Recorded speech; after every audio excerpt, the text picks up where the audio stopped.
யோசுவாவின் புஸ்தகம் 23ஆம் அதிகாரம். கர்த்தர் இஸ்ரவேலை சுற்றிலும் இருந்த அவர்களுடைய எல்லா சத்துருக்களாலும் யுத்தம் இல்லாதபடிக்கு இளைப்பாற பண்ணி அநேக நாள் சென்ற பின்பு யோசுவா வயது சென்று முதிர்ந்தவனான போது யோசுவா இஸ்ரவேலின் மூப்பரையும் தலைவரையும் நியாயாதிபதிகளையும் அதிபதிகளையும் மற்ற எல்லாரையும் அழைப்பித்து அவர்களை நோக்கி, நான் வயது சென்று முதிர்ந்தவனானேன்.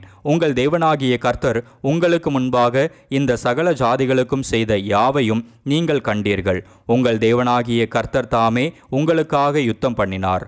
பாருங்கள், யோர்தான் முதல் நான் நிர்மூலமாக்கினவைகளும் மேற்கிலுள்ள பெரிய சமுத்திரம் மட்டும் இன்னும் மீதியாயிருக்கிறவைகளுமான சகல ஜாதிகளின் தேசத்தையும் சீட்டு போட்டு உங்களுக்கு உங்கள் கோத்திரங்களுக்கு தக்கதாய் சுதந்திரமாக பங்கிட்டேன். உங்கள் தேவனாகிய கர்த்தர் உங்களுக்கு சொன்னபடியே நீங்கள் அவர்களுடைய தேசத்தை கட்டிக்கொள்ளும்படிக்கு உங்கள் தேவனாகிய கர்த்தர் தாமே அவர்களை உங்களுக்கு முன்பாக துரத்தி உங்கள் பார்வை நின்று அகற்றி போடுவார். ஆகையால் மோசேயின் நியாயப்பிரமாண புஸ்தகத்தில் எழுதியிருக்கிறதை விட்டு வலதுபுறமாகிலும் இடதுபுறமாகிலும் விலகி போகாமல் அதையெல்லாம் கைக்கொள்ளவும் செய்யவும் நிர்ணயம் பண்ணி கொள்ளுங்கள். உங்களுக்குள்ளே மீதியாயிருக்கிற இந்த ஜாதிகளோடு கலவாமலும் அவர்களுடைய தேவர்களின் பேரை நினையாமலும் அவைகளை கொண்டு ஆணையிடாமலும் அவைகளை சேவியாமலும் பணிந்து கொள்ளாமலும் இருக்கும்படி எச்சரிக்கையாயிருங்கள். இந்நாள் மட்டும் நீங்கள் செய்தது போல உங்கள் தேவனாகிய கர்த்தரை பற்றி கொண்டிருங்கள். கர்த்தர் உங்களுக்கு முன்பாக பெரியவைகளும் பலத்தவைகளுமான ஜாதிகளை துரத்தி இருக்கிறார். இந்நாள் மட்டும் ஒருவரும் உங்களுக்கு முன்பாக நிற்கவில்லை. உங்களில் ஒருவன் 1000 பேரை துரத்துவான். உங்கள் தேவனாகிய கர்த்தர் உங்களுக்கு சொன்னபடி அவர்தாமே உங்களுக்காக யுத்தம் பண்ணுகிறார். ஆகையால் உங்கள் தேவனாகிய கர்த்தரில் அன்பு கூறும்படி உங்கள் ஆத்துமாக்களை குறித்து மிகவும் எச்சரிக்கையாயிருங்கள். நீங்கள் பின்வாங்கி போய் உங்களுக்குள்ளே மீதியாயிருக்கிற இந்த ஜாதிகளை சேர்ந்து அவர்களுடைய சம்பந்தம் கலந்து நீங்கள் அவர்களிடத்திலும் அவர்கள் உங்களிடத்திலும் உறவாடினால் உங்கள் தேவனாகிய கர்த்தர் இனி இந்த ஜாதிகளை உங்களுக்கு முன்பாக துரத்திவிட மாட்டார் என்றும் உங்கள் தேவனாகிய கர்த்தர் உங்களுக்கு கொடுத்த இந்த நல்ல தேசத்திலிருந்து அழிந்து போகும் மட்டும் அவர்கள் உங்களுக்கு கண்ணியாகவும் வலையாகவும் உங்கள் விலாக்களுக்கு சவுக்காகவும் உங்கள் கண்களுக்கு முள்ளுகளாகவும் இருப்பார்கள் என்றும் நிச்சயமாய் அறியுங்கள். இதோ இன்று நான் பூலோகத்தார் எல்லாரும் போகிற வழியே போகிறேன். உங்கள் தேவனாகிய கர்த்தர் உங்களுக்காக சொன்ன நல்வார்த்தைகளிலெல்லாம் ஒரு வார்த்தையும் தவறி போகவில்லை என்பதை உங்கள் முழு இருதயத்தாலும் உங்கள் முழு ஆத்துமாவாலும் அறிந்திருக்கிறீர்கள். அவைகளெல்லாம் உங்களுக்கு நிறைவேறிற்று. அவைகளில் ஒரு வார்த்தையும் தவறி போகவில்லை. இப்பொழுதும் உங்கள் தேவனாகிய கர்த்தர் உங்களோடே சொன்ன நல்ல காரியமெல்லாம் உங்களிடத்தில் எப்படி நிறைவேறிற்றோ அப்படியே உங்கள் தேவனாகிய கர்த்தர் உங்களுக்கு கட்டளையிட்ட அவருடைய உடன்படிக்கையை நீங்கள் மீறி அந்நிய தேவர்களை சேவித்து அவைகளை பணிந்து கொள்ளும் காலத்தில் உங்கள் தேவனாகிய கர்த்தர் உங்களுக்கு கொடுத்த இந்த நல்ல தேசத்திலிருந்து உங்களை நிர்மூலமாக்கும் மட்டும் கர்த்தர் உங்கள் மேல் சகல தீமையான காரியங்களையும் வரப்பண்ணுவார். கர்த்தருடைய கோபம் உங்கள் மேல் பற்றி எரியும். அவர் உங்களுக்கு கொடுத்த நல்ல தேசத்திலிருந்து நீங்கள் சீக்கிரமாய் அழிந்து போவீர்கள் என்றான். யோசுவாவின் புஸ்தகம் 24ஆம் அதிகாரம். பின்பு யோசுவா இஸ்ரவேலின் கோத்திரங்களை எல்லாம் சீகேமிலே கூடிவர பண்ணி இஸ்ரவேலின் மூப்பரையும் தலைவரையும் நியாயாதிபதிகளையும் அதிபதிகளையும் வரவழைத்தான். அவர்கள் தேவனுடைய சந்நிதியில் வந்து நின்றார்கள். அப்பொழுது யோசுவா சகல ஜனங்களையும் நோக்கி, இஸ்ரவேலின் தேவனாகிய கர்த்தர் சொல்லுகிறது என்னவென்றால், பூர்வத்திலே உங்கள் பிதாக்களாகிய ஆபிரகாமுக்கும் நாகோருக்கும் தகப்பனான தேராகு என்பவன் நதிக்கு அப்புறத்திலே குடியிருந்த போது அவர்கள் வேறே தேவர்களை சேவித்தார்கள். நான் நதிக்கு அப்புறத்தில் இருந்த உங்கள் தகப்பனாகிய ஆபிரகாமை அழைத்து கொண்டு வந்து அவனை கானான் தேசமெங்கும் சஞ்சரிக்கச் செய்து அவன் சந்ததியை திரட்சியாக்கி அவனுக்கு ஈசாக்கை கொடுத்தேன். ஈசாக்குக்கு யாக்கோபையும் ஏசாவையும் கட்டளையிட்டு ஏசாவுக்கு சேயீர் மலை தேசத்தை சுதந்தரிக்கும்படி கொடுத்தேன். யாக்கோபும் அவன் பிள்ளைகளுமோ எகிப்துக்கு போனார்கள். நான் மோசேயையும் ஆரோனையும் அனுப்பி எகிப்தியரை வாதித்தேன். அப்படி அவர்கள் நடுவிலே நான் செய்த பின்பு உங்களை புறப்பட பண்ணினேன். நான் உங்கள் பிதாக்களை எகிப்திலிருந்து புறப்பட பண்ணின போது சமுத்திர கரைக்கு வந்தீர்கள். எகிப்தியர் ரதங்களோடும் குதிரை வீரரோடும் உங்கள் பிதாக்களை சிவந்த சமுத்திரம் மட்டும் பின்தொடர்ந்தார்கள். அவர்கள் கர்த்தரை நோக்கி கூப்பிட்டார்கள். அப்பொழுது அவர் உங்களுக்கும் எகிப்தியருக்கும் நடுவே அந்தகாரத்தை வரப்பண்ணி சமுத்திரத்தை அவர்கள் மேல் புரளச் செய்து அவர்களை அவைகளை மூடி போட்டார். நான் எகிப்திலே செய்ததை உங்கள் கண்கள் கண்டது. பின்பு வனாந்தரத்தில் அநேக நாள் சஞ்சரித்தீர்கள்.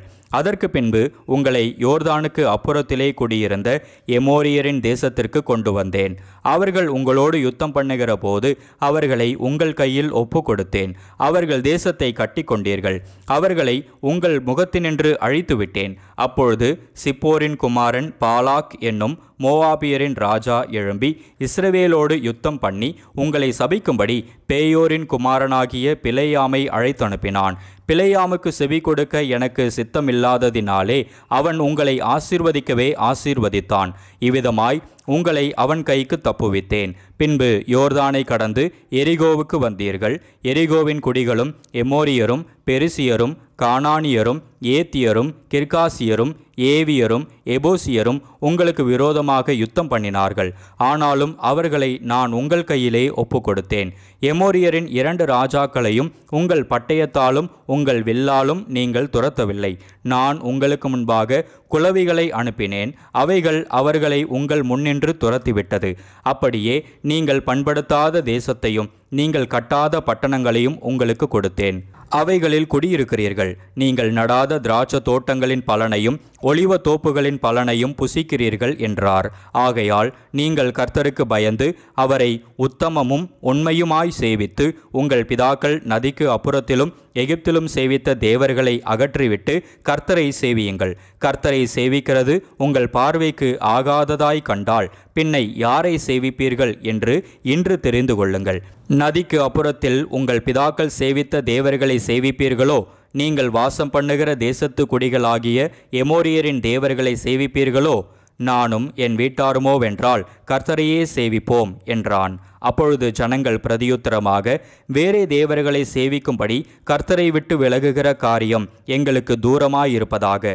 நம்மையும் நம்முடைய பிதாக்களையும் அடிமைத்தன வீடாகிய எகிப்து தேசத்திலிருந்து புறப்பட பண்ணி நம்முடைய கண்களுக்கு முன்பாக பெரிய அடையாளங்களை செய்து நாம் நடந்த எல்லா வழியிலும் நாம் கடந்து வந்த எல்லா ஜனங்களுக்குள்ளும் நம்மை காப்பாற்றினவர் நம்முடைய தேவனாகிய கர்த்தர் தாமே. தேசத்திலே குடியிருந்த எமோரியர் முதலான சகல ஜனங்களையும் கர்த்தர் நமக்கு முன்பாக துரத்தினாரே. ஆகையால் நாங்களும் கர்த்தரை சேவிப்போம், அவரே நம்முடைய தேவன் என்றார்கள். யோசுவா ஜனங்களை நோக்கி, நீங்கள் கர்த்தரை சேவிக்க மாட்டீர்கள். அவர் பரிசுத்தமுள்ள தேவன், அவர் எரிச்சலுள்ள தேவன். உங்கள் மீறுதலையும் உங்கள் பாவங்களையும் மன்னியார். கர்த்தர் உங்களுக்கு நன்மை செய்திருக்க நீங்கள் கர்த்தரை விட்டு அந்நிய தேவர்களை சேவித்தால் அவர் திரும்பி உங்களுக்கு தீமை செய்து உங்களை நிர்மூலமாக்குவார் என்றான்.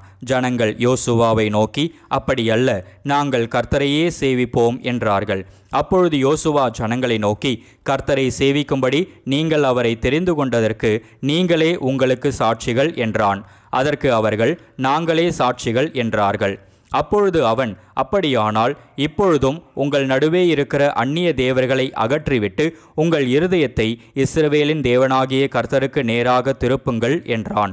அப்பொழுது ஜனங்கள் யோசுவாவை நோக்கி, நம்முடைய தேவனாகிய கர்த்தரையே சேவித்து அவர் சத்தத்திற்கே கீழ்ப்படிவோம் என்றார்கள். அந்தபடி யோசுவா அந்நாளில் சீகேமிலே ஜனங்களோடு உடன்படிக்கை பண்ணி அவர்களுக்கு அதை பிரமாணமும் நியாயமுமாக ஏற்படுத்தினான். இந்த வார்த்தைகளை யோசுவா தேவனுடைய நியாயப்பிரமாண புஸ்தகத்தில் எழுதி ஒரு பெரிய கல்லை எடுத்து அதை அங்கே கர்த்தருடைய பரிசுத்த ஸ்தலத்தின் அருகில் இருந்த கருவாலி மரத்தின் கீழ் நாட்டி எல்லா ஜனங்களையும் நோக்கி, இதோ இந்த கல் நமக்குள்ளே சாட்சியாய் இருக்க கடவது. கர்த்தர் நம்மோடே சொன்ன எல்லா வார்த்தைகளையும் இது கேட்டது. நீங்கள் உங்கள் தேவனுக்கு விரோதமாக பொய் சொல்லாதபடிக்கு இது உங்களுக்கு சாட்சியாய் இருக்க கடவது என்று சொல்லி யோசுவா ஜனங்களை அவரவர் சுதந்திரத்திற்கு அனுப்பிவிட்டான். இந்த காரியங்கள் நடந்த பின்பு நூனின் குமாரனாகிய யோசுவா என்னும் கர்த்தருடைய ஊழியக்காரன் 110 வயதுள்ளவனாய் மரணமடைந்தான். அவனை எப்பிராயீமின் மலை தேசத்தில் உள்ள காயாஸ் மலைக்கு வடக்கே இருக்கிற திம்னாத் சேரா என்னும் அவனுடைய சுதந்திரத்தின் எல்லைக்குள்ளே அடக்கம் பண்ணினார்கள். யோசுவா உயிரோடிருந்த சகல நாட்களிலும் கர்த்தர் இஸ்ரவேலுக்கு செய்த அவருடைய கிரியைகள் யாவையும் அறிந்து யோசுவாவுக்கு பின்பு வெகுநாள் உயிரோடிருந்த மூப்பருடைய சகல நாட்களிலும் இஸ்ரவேலர் கர்த்தரை சேவித்தார்கள்.